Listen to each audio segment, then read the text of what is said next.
ದತ್ತಾತ್ರೇಯಾಯ ನಮಃ. ಓಂ ಐಂ ಹ್ರೀಂ ಶ್ರೀಂ ಲಲಿತಾಂಬಿಕಾಯೈ ನಮಃ. ಎಲ್ಲ ಧರ್ಮಬಂಧುಗಳಿಗೂ ಕೂಡ ಸದ್ಗುರು ದತ್ತಾತ್ರೇಯರ ವನದುರ್ಗಾ ಮಾತೆಯ ದಿವ್ಯ ಕೃಪಾಶೀರ್ವಾದವನ್ನು ಪ್ರಾರ್ಥನೆ ಮಾಡ್ತಾ ಈ ದಿನದ ದತ್ತಧಾರೆ ಕಾರ್ಯಕ್ರಮಕ್ಕೆ ಸ್ವಾಗತ ಮಾಡ್ತಾ ಇದ್ದೀನಿ. ಅನೇಕ ವಿಚಾರಗಳನ್ನು ನಾನು ಈ ದತ್ತಧಾರೆ ಕಾರ್ಯಕ್ರಮದಲ್ಲಿ ತಿಳಿಸ್ತಾ ಇದ್ದೀನಿ. ಬಹಳ ಮುಖ್ಯವಾಗಿ ಎಲ್ಲರೂ ಎದುರಿಸ್ತಾ ಇರುವಂತಹ ಮುಖ್ಯವಾದ ಸಮಸ್ಯೆ ಏನಪ್ಪ ಅಂತಂದರೆ ಸಾಲದ ಬಾಧೆ. ಸಾಲದ ಬಾಧೆಗೆ ಕಾರಣಗಳೇನು ಅನ್ನೋದನ್ನು ಸಾಕಷ್ಟು ತಿಳಿಸ್ಕೊಡ್ತಾ ಬಂದಿದ್ದೀನಿ. ಇನ್ನೂ ಬಹಳ ಮುಖ್ಯವಾಗಿ ಮನೆಯಲ್ಲಿ ನಾವು ಈ ಸಾಲದ ಬಾಧೆಯನ್ನು ನಿವಾರಣೆ ಮಾಡಿಕೊಳ್ಳೋದಕ್ಕೆ ಏನೇನು ಮಾಡಿಕೊಳ್ಬೇಕು, ನಾವು ಮನೆಯಲ್ಲೇ ಮಾಡುವಂತಹ ಪರಿಹಾರ ಏನಾದರೂ ಇದೆಯಾ ಅಂತಂದರೆ ಖಂಡಿತವಾಗ್ಲೂ ಇರುತ್ತೆ. ಮನೆಯಲ್ಲಿ ಮಾಡುವಂಥದ್ದು ಯಾರೋ ಕಾಮೆಂಟ್ ಮಾಡಿದರು, ನೀವು ಇದು ಯಾವ ಶಾಸ್ತ್ರದಲ್ಲಿ ಹೇಳಿದೆ ಸ್ವಾಮಿ ನೀವು ಹೀಗೆ ಹೇಳೋದನ್ನು ಅಂತ. ಶಾಸ್ತ್ರ ಅನ್ನೋದು ಹಲವಾರು ವಿಚಾರಗಳಿಗೆ ಅದು ಅನುಕೂಲ ಆಗತ್ತೆ. ಶಾಸ್ತ್ರದ ರೀತಿಯಲ್ಲಿ ಮಾಡೋದೇ ನಮ್ಮ ಸನಾತನ ಧರ್ಮದ ಒಂದು ರೀತಿ. ಆದರೆ ಕೆಲವೊಂದು ವಿಚಾರಗಳು ಅನುಭವ, ಕೆಲವೊಂದು ಕೆಲಸಗಳನ್ನು ಮಾಡಿದಾಗ ಆಗುವಂತಹ ಅನುಭವ, ನಾವು ಪೂರ್ತಿ ಶಾಸ್ತ್ರ ಓದಿರೋಕ್ಕೆ ನಮಗೆ ಶಕ್ತಿ ಇರೋದಿಲ್ಲ. ಶಾಸ್ತ್ರ ಅನ್ನೋದು ದೊಡ್ಡ ಪರ್ವತ. ಆ ದೊಡ್ಡ ಪರ್ವತದಲ್ಲಿ ಎಲ್ಲಿ ಯಾವಾಗ ಏನು ಹೇಳಿದ್ದಾರೆ ಅನ್ನೋದು ನಾವು ಸಂಪೂರ್ಣವಾಗಿ ತಿಳಿದಿಲ್ಲ. ಬ್ರಹ್ಮನೇ ತಿಳಿದಿಲ್ವಂತೆ, ನಾವೆಲ್ಲಿಂದ ತಿಳಿಯೋಕ್ಕೆ ಸಾಧ್ಯ? ಅಂತಹ ಒಂದು ಅಗಾಧವಾದ ಒಂದು ವಿದ್ಯೆಯನ್ನು ನಾವು ಸಣ್ಣದಾಗಿ ಪರಿಗಣಿಸೋದಕ್ಕೆ ಆಗಲ್ಲ. ನಮಗೆ ಗೊತ್ತಿಲ್ಲ ಅಂದ ಮಾತ್ರಕ್ಕೆ ಅದು ಶಾಸ್ತ್ರದಲ್ಲಿ ಇಲ್ಲ ಅಂತ ಹೇಳೋಕ್ಕೂ ಆಗೋದಿಲ್ಲ. ಯಾಕಂದರೆ ಶಾಸ್ತ್ರ ವೇದ ಅನ್ನೋದು ನಮಗೆ ನಮ್ಮ ಕೈಗೆ ಎಟುಕದೇ ಇರುವಂತಹ ಒಂದು ದೊಡ್ಡದಾದ ಪರ್ವತ. ನಮಗೆ ಏನು ಗೋಚರ ಆಗಿದೆಯೋ, ನಮಗೆ ಏನು ನಮ್ಮ ಹಿರಿಯರು ಮಾಡಿದರೋ ಅದನ್ನು ನಾವು ಶಾಸ್ತ್ರ ಸಂಪ್ರದಾಯ ಅಂತ ಹೇಳಿ ವಿಂಗಡಣೆ ಮಾಡ್ಕೊಂಡು ಬಂದರು. ಹಾಗೆ ನಮ್ಮ ಅನುಭವಗಳಲ್ಲಿ ಕೆಲವೊಬ್ಬರು ಮಾಡಿರೋದನ್ನು ಹೇಳಿರ್ತಾರೆ, ಇನ್ನು ಕೆಲವು ನಾವೇ ಸ್ವಂತ ಮಾಡಿರ್ತೀವಿ, ಮಾಡಿ ನಮಗೆ ಅನುಭವ ಆಗಿರುತ್ತೆ. ಅದನ್ನು 10 ಜನಕ್ಕೆ ಹಂಚಿದ್ರೆ ಅದರಿಂದ ಅವರು ಕೂಡ ಲಾಭವನ್ನು ಪಡ್ಕೊಂಡ್ರೆ ಅದು ಒಂದು ಪುಣ್ಯತಮವಾದ ಕಾರ್ಯ ಅನ್ನೋದು ನಮ್ಮ ಹಿರಿಯರು ಹೇಳ್ಕೊಟ್ಟಿರುವಂಥದ್ದು. ಅದರಿಂದ ಎಲ್ಲದಕ್ಕೂ ವಿಮರ್ಶೆ ಮಾಡ್ಕೊಂಡು ಕೂತ್ಕೊಳ್ಳೋದಕ್ಕಾಗೋದಿಲ್ಲ. ಇವಾಗ ಎಕ್ಸಾಂಪಲ್ ಹೇಳಬೇಕು ಅಂದರೆ ಎ ಫಾರ್ ಆ್ಯಪಲ್ ಅಂತ ಇಂಗ್ಲೀಷ್ನವ್ರು ಹೇಳಿದ್ದಾರೆ. ಎ ಅನ್ನೋದು ಹೀಗೆ ಬರೀ ಅಂತ ಹೇಳ್ಕೊಟ್ಟಿದ್ದಾರೆ, ಅದನ್ನು ನಾವು ಫಾಲೋ ಮಾಡ್ತಾಯಿದ್ದೀವಿ. APPLE ಅಂತ ಹೇಳ್ಕೊಟ್ಟಿದ್ದಾರೆ, ಆ್ಯಪಲ್ ಅಂತ. ಅದೇ ನಾವು ಉಚ್ಚಾರಣೆ ಮಾಡ್ತೀವಿ. ಸೇಬಿಗೆ ಆ್ಯಪಲ್ ಅಂತ ಯಾಕೆ ಕರೀತಾರೆ ಅಂತ ನಾವೇನು ವಿಮರ್ಶೆ ಮಾಡೋದಿಲ್ಲ. We are blindly accepting the things and facts.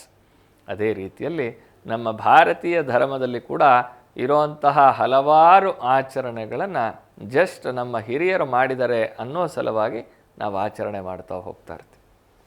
ಅಂತಹ ಆಚರಣೆಗಳು ಕೆಲವೊಂದು ಶಾಸ್ತ್ರ ಸಮ್ಮತವಾಗಿರುತ್ತೆ, ಇನ್ನು ಕೆಲವೊಂದು ಸಂಪ್ರದಾಯವಾಗಿರುತ್ತೆ.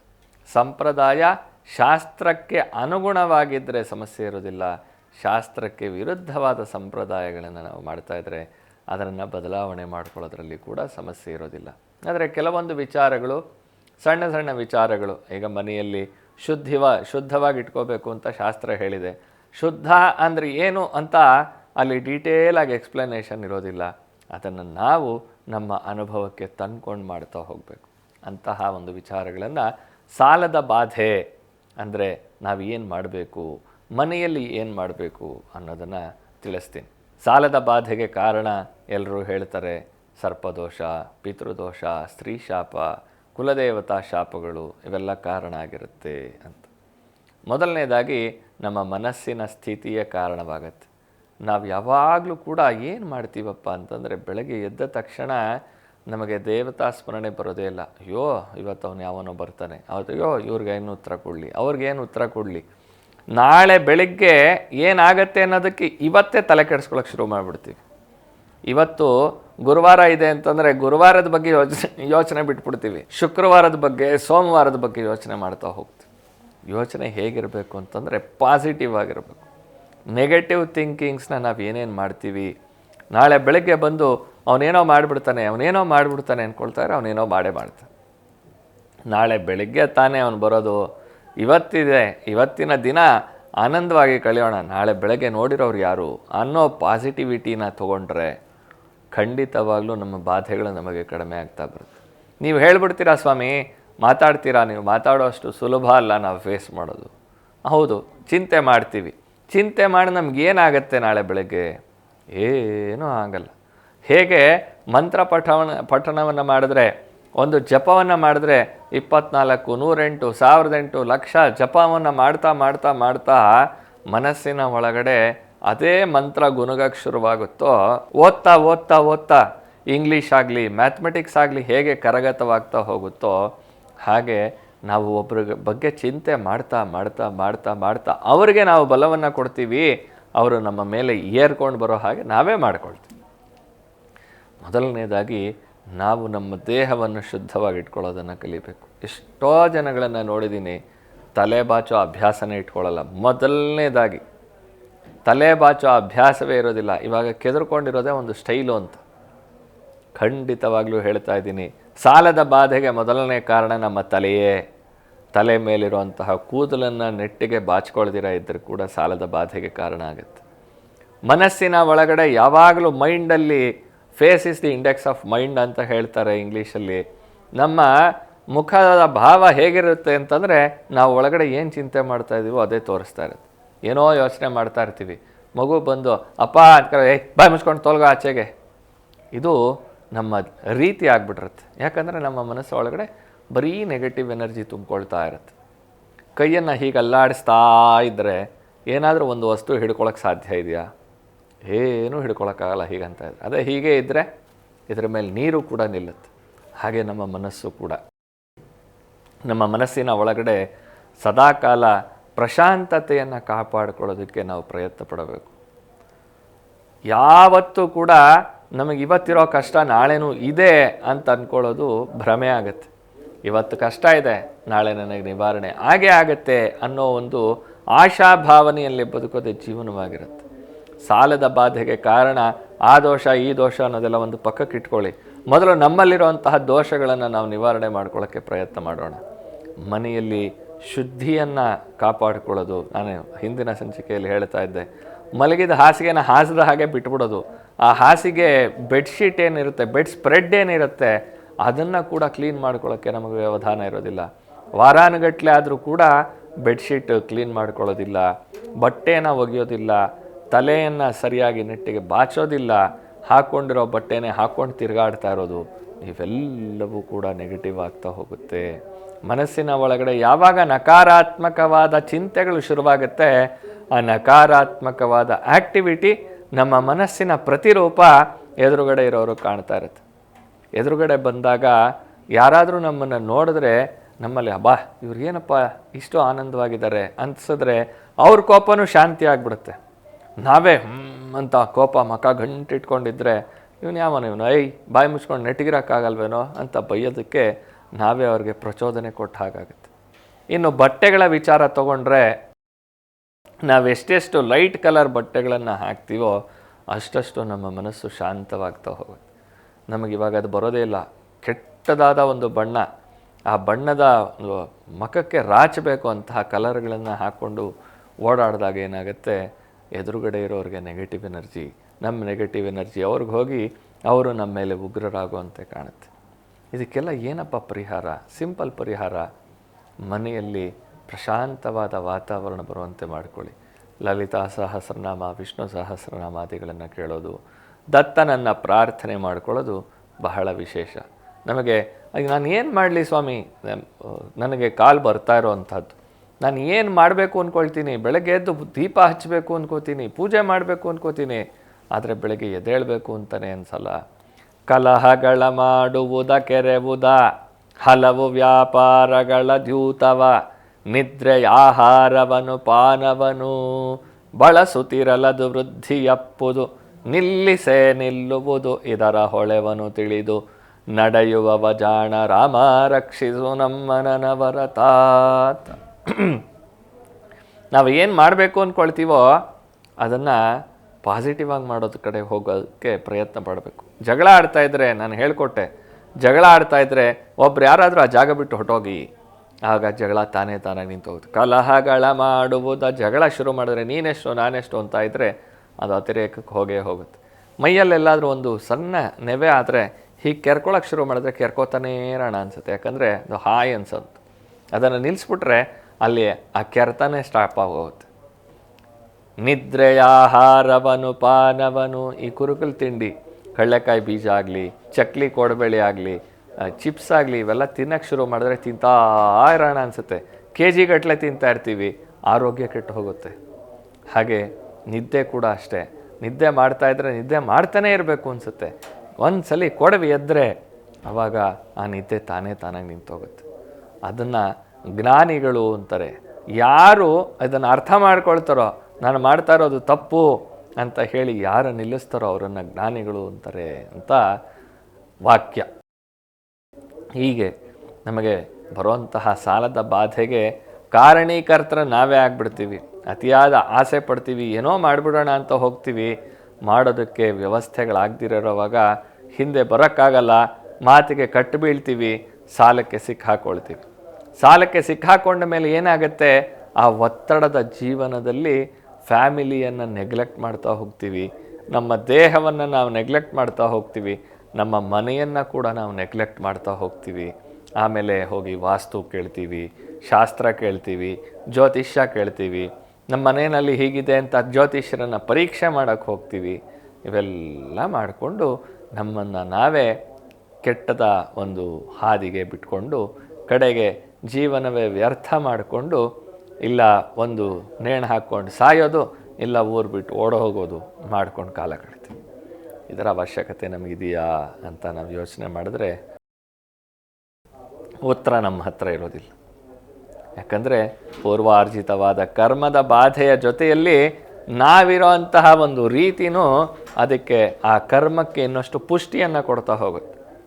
ಹೇಗೆ ರನ್ನಿಂಗ್ ರೇಸ್ ಮಾಡಬೇಕಾದ್ರೆ ಗ್ಲೂಕೋಸ್ನ ತೊಗೊಂಡ್ರೆ ಎನರ್ಜಿ ಬರುತ್ತೋ, ಹಾಗೆ ನಮ್ಮ ಕರ್ಮದ ಬಾಧೆ ಮೊದಲೇ ನಮಗೆ ಬಾಧೆ ಕೊಡ್ತಾ ಇರುತ್ತೆ. ಮಾನವ ಜನ್ಮ ಬರೋದೇ ಕರ್ಮದ ಬಾಧೆಯನ್ನು ಅನುಭವಿಸೋದಕ್ಕೆ ಅಂತ ಹೇಳಿಬಿಟ್ಟಿದ್ದಾರೆ ಹಿರಿಯರು. ಆ ಕರ್ಮದ ಬಾಧೆಯನ್ನು ಅನುಭವಿಸುವಂತಹ ಸಂದರ್ಭದಲ್ಲಿ ನಾವಿನ್ನಷ್ಟು ಕರ್ಮವನ್ನು ಮಾಡ್ತಾ ಹೋಗ್ತಾ ಇದ್ರೆ, ಒಂದಕ್ಕೆ A+B=C ಅಂತ ಹೇಳಿದಾಗೆ 1+1=2 ಅಂತ ಹೇಳಿದಾಗೆ 1ಕ್ಕೆ 2ರಷ್ಟು ಆಗ್ತಾ ಹೋಗ್ತಾರೆ. ಅದನ್ನು ಕಟ್ ಮಾಡೋದಕ್ಕೆ ಏನು ಮಾಡಬೇಕು? ನಾವು ನಮ್ಮ ಜೀವನದ ಶೈಲಿಯನ್ನು ಅತ್ಯಂತ ಸುಂದರವಾಗಿ ರೂಪಿಸ್ಕೊಳ್ತಾ ಹೋಗಬೇಕು. ಇದಕ್ಕೆ ಬೇಕಾಗಿರೋದೇನು? ಗುರುಗಳ ಮಾರ್ಗದರ್ಶನ. ಆ ಗುರುಗಳನ್ನು ಪ್ರಾರ್ಥನೆ ಮಾಡಿಕೊಳ್ಳೋಣ, ತಂದೆ ತಾಯಿಗಳ ಸೇವೆಯನ್ನು ಮಾಡೋಣ, ಮನೆ ದೇವರು ಕುಲ ದೇವತೆ ಯಾರು ಅನ್ನೋದನ್ನು ತಿಳ್ಕೊಂಡು ಅಲ್ಲಿಗೆ ನಡೀತಾ ಹೋಗೋಣ ಅನ್ನೋ ಭಾವನೆ ಬರಬೇಕು. ಸೂರ್ಯೋದಯ ಕಾಲದಲ್ಲಿ ನಾವು ಮಲಗಿದ್ದೇ ಆದರೆ, ಸೂರ್ಯಾಸ್ತಮಯ ಕಾಲದಲ್ಲಿ ಮಲಗಿದ್ದೇ ಆದರೆ ನಮ್ಮ ಕರ್ಮ ಬಾಧೆ ನಮ್ಮನ್ನು ಬಾಧೆ ಕೊಡೋದ್ರಲ್ಲಿ ಸಂದೇಹವೇ ಇರೋದಿಲ್ಲ. ಯಾವ ಶನೈಶ್ಚರ, ಯಾವ ಕೇತು, ಯಾವ ರಾಹು, ಯಾವ ಕುಜಗ್ರಹಗಳು ಕೂಡ ನಮಗೆ ಬಾಧೆ ಕೊಡೋದಿಲ್ಲ. ಮೊದಲನೇದಾಗಿ ಸಾಲದ ಬಾಧೆಯನ್ನು ನಿವಾರಣೆ ಮಾಡ್ಕೊಳ್ಳೋದಕ್ಕೆ ಮೊಟ್ಟ ಮೊದಲನೇದಾಗಿ ನಾವು ಬದಲಾವಣೆಯನ್ನು ಮಾಡಿಕೊಳ್ಳೋಣ. ನಮ್ಮಲ್ಲಿ ನಾವು ಬದಲಾವಣೆಯನ್ನು ಮಾಡಿಕೊಳ್ಳೋಣ. ತಲೆಯನ್ನು ಬಾಚೋದ್ರ ಅರ್ಥ ಏನು ಅಂತಂದರೆ, ಬಾಚುವ ಹಣಿಗೆ ಅಂತ ಹೇಳ್ತಾರೆ. ಅವಾಗೆಲ್ಲ ಮರದು ಬರ್ತಾಯಿತ್ತು, ಇವಾಗ ಪ್ಲಾಸ್ಟಿಕ್ ಬಾಚಣಿಗೆನೇ ಬರೋದು. ಆ ಬಾಚುವ ಹಣಿಗೆಯಿಂದ ತಲೆ ಕೂದಲನ್ನು ಹಿಂದಕ್ಕೆ ತಳ್ಳಿದಾಗ ನಮ್ಮ ತಲೆ ಕೂದಲ ರೂಪದಲ್ಲಿರುವಂತಹ ಆ ತಲೆ ಕೂದಲಿನಲ್ಲಿ ಸೇರ್ಕೊಂಡಿರುತ್ತಂತೆ ನಮ್ಮ ಪ್ರಾರಬ್ಧ ಕರ್ಮಗಳು. ಯಾಕಂದರೆ ಸಹಸ್ರಾರ ಅನ್ನೋದಲ್ಲೇ ಇರೋದು. ಆ ಸಹಸ್ರಾರವನ್ನು ಮುಚ್ಚೋದಕ್ಕಾಗಿ ಭಗವಂತ ನಮಗೆ ಕೇಶವನ್ನು ಕೊಟ್ಟಿರ್ತಾನೆ. ಅದನ್ನು ನಾವು ಹಿಂದಕ್ಕೆ ಬಾಚಿದಾಗ ಕರ್ಮದ ಬಾಧೆಗಳು ಬೆನ್ನಿನ ಕಡೆಗೆ ಹೊರಟೋಗುತ್ತಂತೆ. ಬೆನ್ನಿನ ಕಡೆ ಹೋದಾಗ ಭಗವಂತನ ಒಂದು ಸಾನ್ನಿಧ್ಯ, ಸೂರ್ಯನ ರಶ್ಮಿ ನಮ್ಮ ತಲೆಯ ಮುಖಾಂತರವಾಗಿ, ಸಹಸ್ರಾರದ ಮುಖಾಂತರವಾಗಿ ನಮ್ಮ ದೇಹವನ್ನು ಪ್ರವೇಶ ಮಾಡುತ್ತೆ. ಒಳಗಡೆ ಇರುವಂತಹ ಜ್ಞಾನಾಗ್ನಿ ಅಂತ ಹೇಳ್ತಾರೆ, ಧೀಶಕ್ತಿ ಅಂತ ಹೇಳ್ತಾರೆ. ಆ ಶಕ್ತಿ ನಮ್ಮಲ್ಲಿ ಉದ್ಭವ ಆಗುತ್ತೆ. ಚೆನ್ನಾಗಿ ಆ ಶಕ್ತಿ ಪ್ರಚೋದನೆ ಬರುತ್ತೆ. ಅದಕ್ಕೆ ಯಾವುದೇ ಮಂತ್ರದಲ್ಲಿ ಲಾಸ್ಟಲ್ಲಿ ಹೇಳ್ತಾರೆ, ತತ್ಪುರುಷಾಯ ವಿದ್ಮಹೇ ಮಹಾದೇವಾಯ ಧೀಮಹಿ ತನ್ನೋ ರುದ್ರ ಪ್ರಚೋದಯಾತ್. ನನ್ನಲ್ಲಿರುವಂತಹ ಧೀಶಕ್ತಿಯನ್ನು ರುದ್ರ ಪ್ರಚೋದನೆಗೊಳಿಸು ಅಂತ ಹೇಳೋದೇ ಗಾಯತ್ರಿ ಮಂತ್ರದ ಅರ್ಥ. ಭೂರ್ಭುವಸ್ಸುವಃ ಅಂತ ಗಾಯತ್ರಿ ಮಂತ್ರ ಬರುತ್ತೆ. ಧಿಯೋ ಯೋ ನಃ ಪ್ರಚೋದಯಾತ್. ನನ್ನಲ್ಲಿರುವಂತಹ ಧೀಶಕ್ತಿಯನ್ನು ಪ್ರಚೋದಿಸು ಅಂತ ಕೇಳ್ಕೊಳ್ಳೋದೆ, ಪಂಚಭೂತಗಳಿಗೆ ಕೇಳ್ಕೊಳ್ಳೋದೆ ಗಾಯತ್ರಿ ಮಂತ್ರ. ಆ ಶಕ್ತಿಯನ್ನು ವೃದ್ಧಿ ಮಾಡ್ಕೊಳ್ತಾ ಹೋಗ್ತಾ ಇದ್ದರೆ ಜ್ಞಾನಾಗ್ನಿ ದಗ್ಧ ಕರ್ಮಾಣಂ ಅಂತ ಕೃಷ್ಣ ಪರಮಾತ್ಮ ಹೇಳ್ತಾನೆ.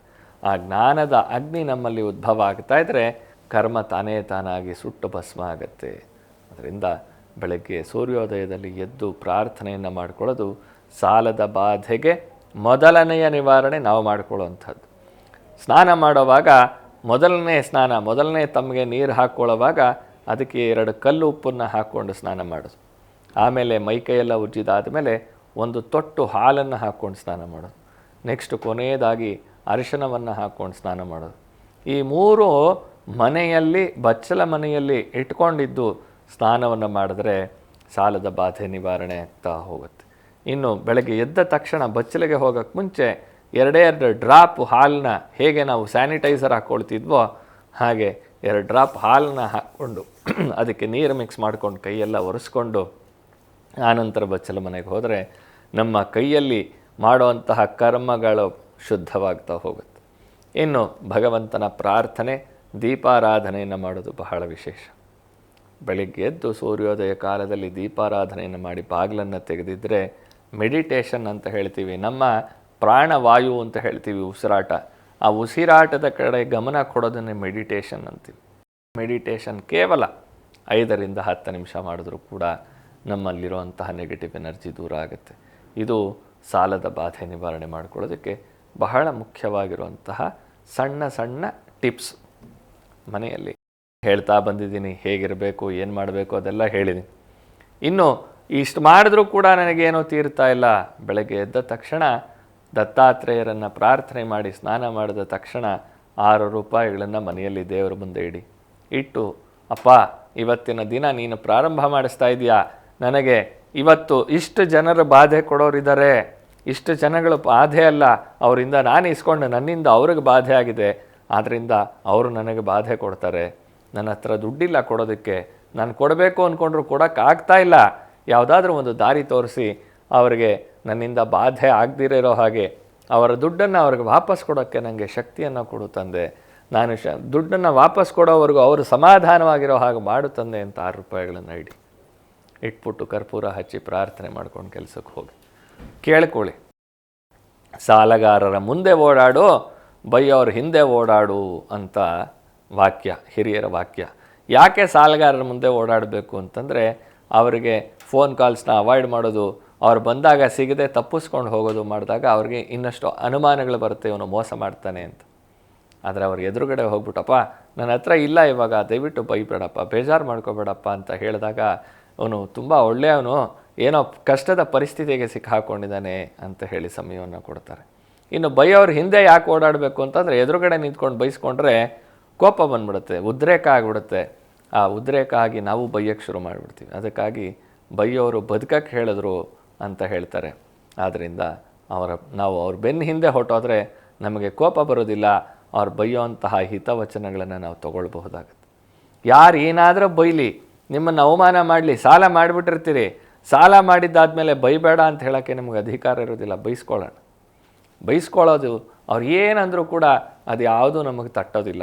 ಯಾಕಂತಂದರೆ ನಾವು ನಿಯತ್ತಾಗಿದ್ದರೆ ಮಾತ್ರ, ನಾವು ಅಡ್ಡದಾರಿ ಹಿಡಿದು ಅವರು ಬೈತಾ ಇದ್ದಾರೆ ಅಂತಂದರೆ ಅದಕ್ಕೆ ನಾವು ಅರ್ಹರೇ ಆಗಿರ್ತೀವಿ. ನಮಗೆ ಕೊಡೋಕ್ಕಾಗಲಿಲ್ಲ ಅಂದಾಗ ಅವ್ರ ಆಕ್ರೋಶವನ್ನು ನಮ್ಮ ಮೇಲೆ ಹಾಕ್ತಾರೆ. ನಮ್ಮ ಮೇಲೆ ಹಾಕಿದ ತಕ್ಷಣ ಅವ್ರೇನೋ ಕೆಟ್ಟದಾಗಿ ಬೈದರು ಅಂತ ನಾವು ಹಾಂ ಅಂತ ಇದ್ದವ್ರ ಮೇಲೆ ಹೋಗೋಕ್ಕಾಗೋದಿಲ್ಲ. ಹೋಗೋದ್ರಿಂದ ಇನ್ನಷ್ಟು ಉಲ್ಬಣ ಆಗುತ್ತೆ. ಉಲ್ಬಣ ಮಾಡ್ಕೊಳ್ಳೋದು ಬೇಡ. ಶನಿ ಮಹಾತ್ಮ ಏನು ಮಾಡ್ತಾನೆ ಅಂತಂದರೆ, ನಾವು ಸಾಲಗಾರರು ಸಾಲ ಇಸ್ಕೊಂಡ್ಬಿಟ್ಟಿರ್ತೀವಿ, ಇಸ್ಕೊಂಡಿರೋರನ್ನ ನಾವು ಬೈದ್ವಿ ಅಂತಂದರೆ ನಮಗೆ ಕಷ್ಟ ಇನ್ನೂ ಜಾಸ್ತಿ ಮಾಡ್ತಾನೆ. ಅದರ ಬದಲು ಇಸ್ಕೊಂಡಿರೋರಿಗೆ ಅವರು ಸಮಯಕ್ಕೆ ಸರಿಯಾಗಿ ನನಗೆ ದುಡ್ಡು ಕೊಟ್ಟಿದ್ದಾರಪ್ಪ, ನಾನು ಅವ್ರಿಗೆ ತೀರಿಸಬೇಕು, ಇದಕ್ಕೊಂದು ದಾರಿ ಕೊಡು ತಂದೆ ಅಂತಂದರೆ ಶನಿ ಮಹಾತ್ಮನೆ ಮುಂದೆ ನಿಂತು ಯಾವುದಾದ್ರೂ ಒಂದು ರೂಪದಲ್ಲಿ ನಮಗೆ ದಾರಿ ಮಾಡಿಕೊಡ್ತಾನೆ, ಯಾರ್ದೋ ಮುಖಾಂತರ ಸಹಾಯ ಮಾಡಿಸ್ತಾನೆ. ಇದು ನಮ್ಮ ಜೀವನದಲ್ಲಿ ಆಗಬೇಕಾಗಿರುವಂಥದ್ದು. ಸಾಲದ ಬಾಧೆಗೆ ನಿವಾರಣೆ ಅಂತಂದರೆ ದತ್ತಾತ್ರೇಯರನ್ನು ಪ್ರಾರ್ಥನೆ ಮಾಡ್ಕೊಳ್ಳಿ. 6 ರೂಪಾಯಿಗಳನ್ನು ಮನೆಯಲ್ಲಿಟ್ಟು, ಇವತ್ತಿಟ್ಟಿರೋ 6 ರೂಪಾಯಿನ ನಾಳೆ ಬೆಳಗ್ಗೆ ತೆಗೆದು ನಿಮ್ಮ ಮಲಗೋ ಕೋಣೆಯಲ್ಲಿ ಒಂದು ಪೆಟ್ಟಿಗೆಯನ್ನು ಇಟ್ಟು ಅದರಲ್ಲಿ ಹಾಕ್ತಾ ಬನ್ನಿ.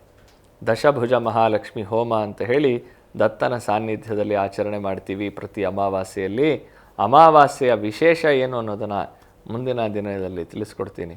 ಆ ಸಂದರ್ಭದಲ್ಲಿ ಬಂದಾಗ ದತ್ತನ ಪಾದಗಳಿಗೆ ಪೂಜೆಯನ್ನು ಮಾಡಿ, ಅಷ್ಟೋತ್ತರ ಶತದಿವ್ಯನಾಮದಿಂದ ಪೂಜೆಯನ್ನು ಮಾಡಿರುವಂತಹ ನಾಣ್ಯಗಳ ಪ್ರಸಾದವನ್ನು ನಾನು ಕೊಡ್ತೀನಿ. ಆ ಪ್ರಸಾದವನ್ನು ತೊಗೊಂಡು ಹೋಗಿ ಮನೆಯಲ್ಲಿ ನೀವೇನು ದಿನ 6 ರೂಪಾಯಿ ಇಡ್ತಾ ಇರ್ತೀರಿ ಅದರ ಜೊತೆಯಲ್ಲಿ ಇಡಿ.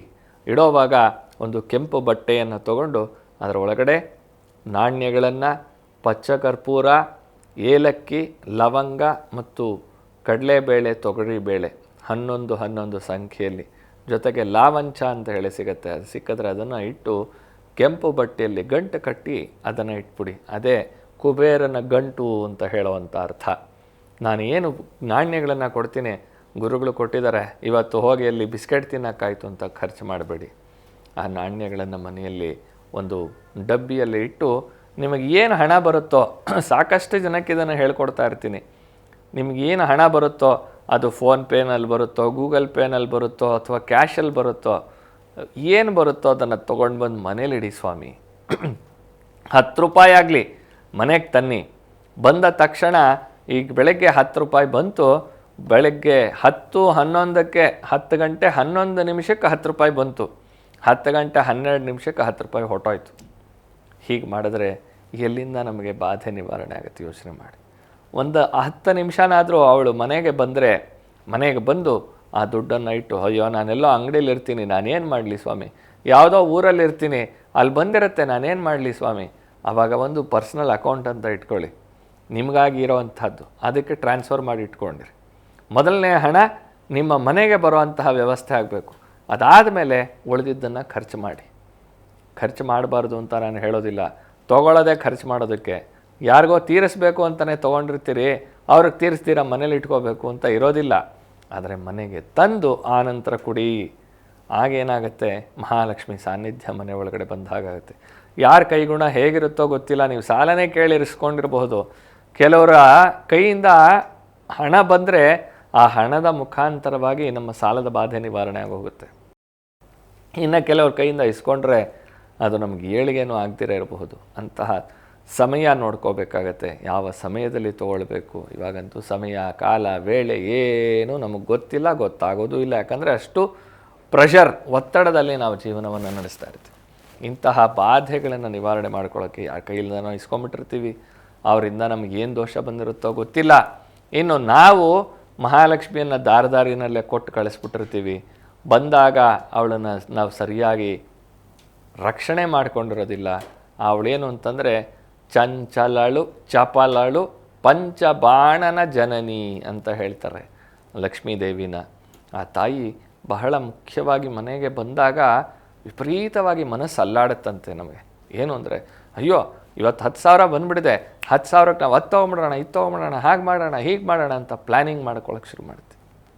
ಹಾಗೆ ಚಪಲ, ವಿಪರೀತವಾಗಿ ಚಪಲ, ಆ ಕೆಲಸ ಮಾಡಿಬಿಡೋಣ, ಈ ಕೆಲಸ ಮಾಡಿಬಿಡೋಣ, 10,000 ರೂಪಾಯಿನ 20,000 ರೂಪಾಯಿ ಮಾಡೋದು ನೋಡ್ಕೊಳ್ಳೋಣ ಅನ್ನೋ ಚಪಲ. ಪಂಚಬಾಣನ ಜನನಿ. ಪಂಚಬಾಣ ಅಂತಂದರೆ ಕಾಮನೆಗಳು, ವಿಪರೀತವಾದ ಆಸೆಗಳು ಬರೋಕ್ಕೆ ಶುರುವಾಗುತ್ತೆ. ಇಂತಹ ಆಸೆಗಳನ್ನು ಕೊಡೋಳೆ ಮಹಾಲಕ್ಷ್ಮಿ. ಆದರೆ ಅದನ್ನು ನಿಗ್ರಹ ಮಾಡಿಕೊಳ್ಳೋದಕ್ಕೆ ರುದ್ರದೇವರ ಒಂದು ಸಹಾಯ ಬೇಕು, ನಮಗೆ ಶಿವನ ಸಹಾಯ ಬೇಕು. ಏನೇ ಬಂದರೂ ಕೂಡ ನಮ್ಮ ಹೇಳ್ತಾರೆ, ಹಣ ಬಂದ್ಬಿಡಿದೆ ಅವನಿಗೆ ಕಣ್ಣು ನೆತ್ತಿ ಮೇಲೆ ಹೊಟ್ಟೋಗಿದೆ. ಕೆಲವರು ವಿಪರೀತವಾದ ಬಡತನದಲ್ಲಿರ್ತಾರೆ, ಸಡನ್ನಾಗಿ ಯಾವುದೋ ಒಂದು ರೂಪದಲ್ಲಿ ಹಣ ಬಂದ್ಬಿಡುತ್ತೆ. ಏನು ಗಂಡ, ಒಡವೆ, ವಸ್ತು ಎಲ್ಲ ಸಿಕ್ಬಿಡುತ್ತೆ. ಮಕ್ಕಳು ಒಳ್ಳೆಯ ವಿದ್ಯಾವಂತರಾಗಿ ದುಡಿಯೋಕ್ಕೆ ಶುರು ಮಾಡಿಬಿಡ್ತಾರೆ. ಅವ್ರಿಗೆ ತಮ್ಮ ಹಳೆಯ ಜೀವನದ ನೆನಪೇ ಮರೆತು ಹೋಗುತ್ತೆ. ಅಪ್ಪ, ಅಮ್ಮ, ಅಣ್ಣ, ತಂಗಿ, ಅಕ್ಕ ಎಲ್ಲರೂ ಇದ್ವಿ. ನಾವು ಇದ್ದಾಗ 25 ಪೈಸಾ ನಮ್ಮಪ್ಪ ತರೋದಕ್ಕೆ ನಾವು ಕಷ್ಟಪಡ್ತಾ ಇದ್ವಿ. 25 ಪೈಸದಲ್ಲಿ ಜೀವನ ನಡೆಸ್ತಾ ಇದ್ವಿ ನಾವು ಅನ್ನೋದನ್ನೆಲ್ಲ ಮರೆತು ಹೋಗುತ್ತೆ.